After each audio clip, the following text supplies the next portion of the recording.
Hi everyone, this is Mackenzie from the Double the Donation team here today to talk about trends in the workplace giving landscape. We've seen really over the past few years that workplace giving has just exploded as companies realize the value that this provides them, right? It helps them attract new employees, it helps them retain their employees, and really just helps them boost employee engagement to have a more productive, more loyal workforce.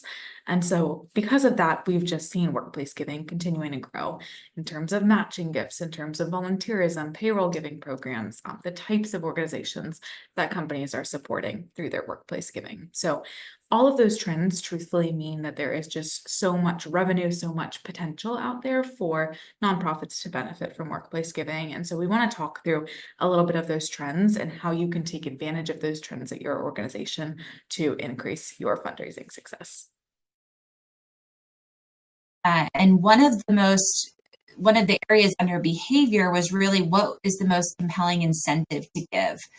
And across all demographic groups, you'll see in this chart that matching gifts was the most compelling reason to make a gift. And you can also see from this chart that giving through the workplace was also elevated. So there is tremendous opportunity here, and it's very clear that this is a compelling way to donate. And with a lot of these corporate giving programs, you aren't necessarily the ones procuring those matching funds. So yay, free money for you. In the employee giving space, we're seeing companies often leave more and more of the promotion and the planning of the engagements around their programs to various employee leaders. So it might be an employee champion from a specific department, or it might be someone at a certain location, and they're tasked with the outreach, they're tasked with planning the volunteer engagement, they're tasked with connecting with their colleagues and promoting the program. Of course, this offers great opportunities for employees to showcase the causes that they care most about. It gives you a little more of a diverse representation of those causes, and even some of that peer-to-peer aspect of fundraising in these employee giving programs. These leaders are not necessarily fundraisers. Sometimes they're volunteering to do this. They don't necessarily have the training behind it. And they don't have the relationships with nonprofits to be able to leverage the resources, the volunteer projects, the messaging that you have available to help them with the campaign.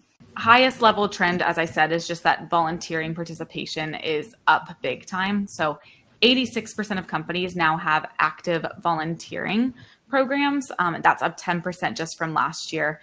And we expect, obviously, that will continue to grow. I think I mentioned this a little bit before, but I think companies know that volunteerism is kind of a need to have, not a nice to have. It's really a great way for them to engage their employees, improve their community. And so that's part of why we're seeing that trend. Yeah. So our next trend here is just kind of around a shift in the way in which we're receiving employee giving dollars. So, what I would typically have considered traditional year-round payroll giving, employee giving, is changing. And what we're seeing is employee giving that's really driven by current events, specific campaign promoted activities. It's no longer a drumbeat throughout the entire year. You're often going to see spikes in your data for people to be giving at various times. So why is this? A lot of it is driven by disasters, by current events. Disaster giving, this is data from the employee giving platforms. Disaster giving grew from 5.8 million to 12 million in 2022, which I know is now 2 years ago, but the data is still coming out for the year before, and I imagine it's only going to continue to grow. I think technology, we've seen it just completely make workplace giving programs more streamlined for companies. It's easier for them to implement these programs now. And now we're seeing it kind of revolutionizing the space and making it easier than ever before for employees to participate too. So specifically in the beginning, we talked about that many companies manage their workplace giving programs, matching gift programs through those third-party vendors. And now oftentimes nonprofit platforms and corporate platforms can integrate to streamline that participation. So our last trend, data is showing that employee resource groups are really growing in number in the private sector. And we continue to see more and more emphasis on this being a vehicle for volunteerism, for giving, for communication on these types of programs within the workplace.